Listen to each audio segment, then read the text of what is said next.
প্ৰদীপ কুমাৰ নায়কৰ কবিতা তেজাল দুহাত।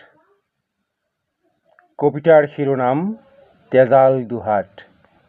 তুমিচোন তোমাৰ তেজাল দুহাততে চাব পাৰা আপন মুখৰ সুন্দৰতা কিংবা নিজস্ব প্ৰকৃত ৰূপ অপৰূপ। কিয় তুমি সঘনাই অনুভৱ কৰা কাছৰ দাপোন? দাপোনত উজলি উঠেনে প্ৰকৃত সৌন্দৰ্য? ফুলতে কেতিয়াবা হৃদয় দাপোন মেলি চোৱানে? তুমিচোন হৃদয়তে গঢ়ি ল'ব পাৰা বিশ্বাসৰ নিৰ্লোপ মন্দিৰ। তথাপি কিয় তুমি অনুভৱ কৰা কংক্ৰিটৰ ঘৰ? অৱশ্যে ইও সংস্কৃতি সমন্বয়ৰ সুবিপুল সেউজ পথাৰ। আমি নিজৰ অজ্ঞাতে নিজেই ঘোৰ শতৰু, হত্যা কৰোঁ নিজক। আত্মস্বাৰ্থৰ লালসাত পাহৰো আমি যে অমৃতৰ সন্তান। হাই মায়াৰ জালত বন্দী আমি নিৰুপায়। অভাৱ অনুভৱৰ বাবেইতো আৱিষ্কাৰ কৰি ল'ব পাৰি নতুনক। মাথো প্ৰয়োজন অটল সাধনা, সততা, ধৈৰ্য আৰু আত্মবিশ্বাসৰ। তেনেকৈয়ে হ'ব পাৰি নিজেই নিজৰ পৰম বন্ধু।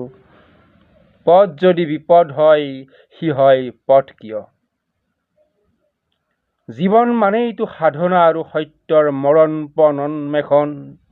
জীৱন মানেইতো সেউজীয়া ঘাঁহনি আৰু সূৰ্য সমভাৱনা। জীৱন মানেইতো কৃতিত্বপূৰ্ণ কৰ্মৰ প্ৰতিকৃতিৰ সৌহাৰ্দ্য প্ৰকাশ। যি আপোন দুহাতেৰে গঢ়ি ল'ব পাৰি সময় কাঠিন্যশীলত ভাস্কৰ ছবি। যুগে যুগে বৰ্তমানে যাক স্মৰণ কৰে নিৰন্তৰে।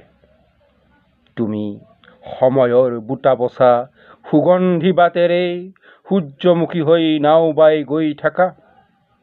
তাতে তুমি বিচাৰি পাবা জীৱনৰ ঐশ্বৰ্যময় বতৰা।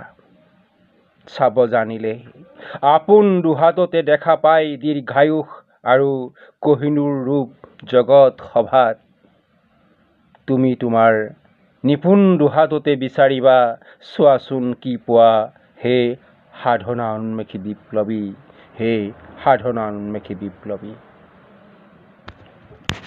ধন্যবাদ। দ্বিতীয়টি কবিতা পাঠ কৰিম। ৰূপালী মাছ।